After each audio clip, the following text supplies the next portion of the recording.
नमस्कार दोस्तों, हम लोग इस वीडियो में 5 आइज़ के बारे में पढ़ने वाले हैं। हम लोग जानेंगे कि आजकल ये चर्चा में क्यों है।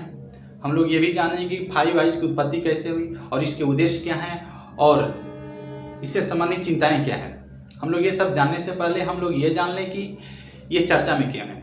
हम लोग जानते हैं कि कनाडा के प्राइम मिनिस्टर ने आरोप लगाते हुए कहा है कि कनाडा में खालिस्तानी आंदोलन के समर्थक एवं सिख अलगाववादी नेता हरदीप सिंह निज्जर के हत्या में भारत सरकार का संभावित संबंध है। ठीक है, और इनके आरोप को 5 आइज़ एयरलाइंस जो हैं समर्थन भी किए हैं, उनकी रिपोर्ट समर्थन भी करती है। तो हम लोग जान लें कि 5 आइज़ क्या है। 5 आइज़ एक निगरानी शेयर करने वाली संस्था है यूएसए, यूके, कनाडा और न्यूजीलैंड, ऑस्ट्रेलिया के बीच। ठीक है, it is a surveillance based and track signal intelligence है। ये निगरानी और सिग्नल खुफिया की जानकारी देने वाली संस्था है। ठीक है, ये USA, UK, Canada, New Zealand, Australia के बीच खुफिया जानकारी साझा करने वाली एक एलायंस है। यूएसए जिसमें शामिल USA, UK, Canada, New Zealand, Australia. ठीक है, हम लोग देखेंगे कि इसकी उत्पत्ति कैसे है। हम लोग जान गए कि ये जो संस्था है ये इंटेलिजेंस शेयरिंग करने वाली संस्था है, यानी खुफिया जानकारी को साझा करती है अपने मेंबर्स के। इसके मेंबर्स हैं USA, UK, Canada, New Zealand, Australia. ठीक है, आइए देखते हैं कि इसकी उत्पत्ति कैसे हुई। इसकी उत्पत्ति सेकेंड वर्ल्ड वॉर के दौरान हुई। सेकेंड वर्ल्ड वॉर के दौरान 1943 में हुई। क्यों हुई?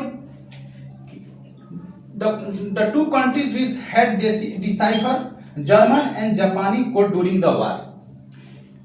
जापान और जर्मनी के खुफिया जानकारी प्राप्त करने के लिए यूएसए और यूके साथ है 1943 में, मतलब सेकेंड वर्ल्ड वॉर के दौरान। ठीक है, और उनके जो खुफिया जानकारी थे सिग्नल या तो रेडियो के माध्यम से, सैटेलाइट से और इंटरनेट से जो भी एक दूसरे को शेयर करते थे, ये दोनों यूएसए और यूके उनके खुफिया जानकारी को डिसाइफर करते थे, पढ़ते थे, समझते थे और दोनों एक दूसरे के बीच शेयर करते थे। ठीक है, आगे देखते हैं कि हम लोग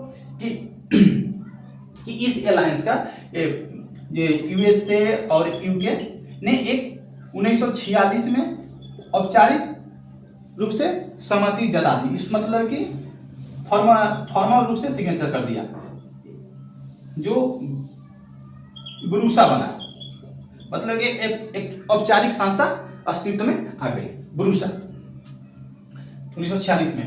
आगे देखते हैं कि इस संस्था का एक्सटेंशन हुआ जिसमें कनाडा 1948 में ज्वाइन किया, और आगे देखते हैं कि ऑस्ट्रेलिया, न्यूजीलैंड 1956 में इसके मेंबर बन गए। ठीक है, अब हम लोग देखते हैं इसके ऑब्जेक्टिव्स क्या है।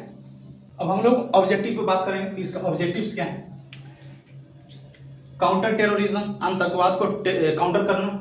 ठीक है, counter influence of China, China के बढ़ते प्रभाव को इन लोगों का रोकना ही एक उद्देश्य है, ताकि चाइना पूरा विश्व में उसका प्रभाव ना बढ़े, ग्रो ना करे।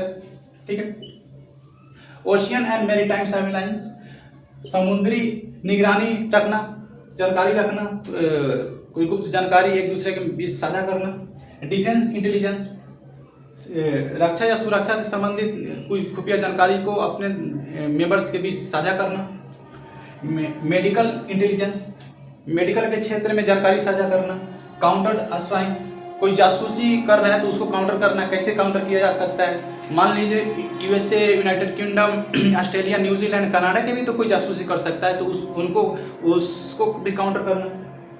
Engage with non 5 eyes countries, जो 5 आइज़ कंट्रीज के मेंबर नहीं हैं, इसके अलावा उन देशों के साथ संबंध को सुधारना इंटेलिजेंस के क्षेत्र में। ठीक है, और हम लोग देखेंगे कि वर्क कैसे करता है। एक कलेक्शन ऑफ ट्रैफिक, ये ट्रैफिक जो होते हैं सिग्नल से आते हैं, चाहे इंटरनेट से आते हैं, उसको कलेक्शन करता है। ठीक है, और ट्रैफिक का एनालिसिस करता है, उसको रीड करता है कि क्या एक देश दूसरे देश को जानकारी दे रहा है। ठीक है, क्रिप्टो एनालिसिस, मतलब गुप्त जो हम लोग देखते हैं सोशल मीडिया में, चाहे व्हाट्सएप पर, इंस्टाग्राम पर क्रिप्टो रहता है, कोई भी बात क्रिप्ट कर दिया जाता है तो उसको डिक्रिप्ट करके उस पर एनालिसिस करना, फिर ट्रांसलेशन करना कि आखिर वो जो बात कर रहा है क्या बात कर रहा है। ठीक है, और एक्विजिशन ऑफ इंफॉर्मेशन, सूचनाओं को संग्रह करना, सैटेलाइट सिग्नल को रीड करना, सैटेलाइट से जो सिग्नल प्राप्त होते हैं उसको रीड करना,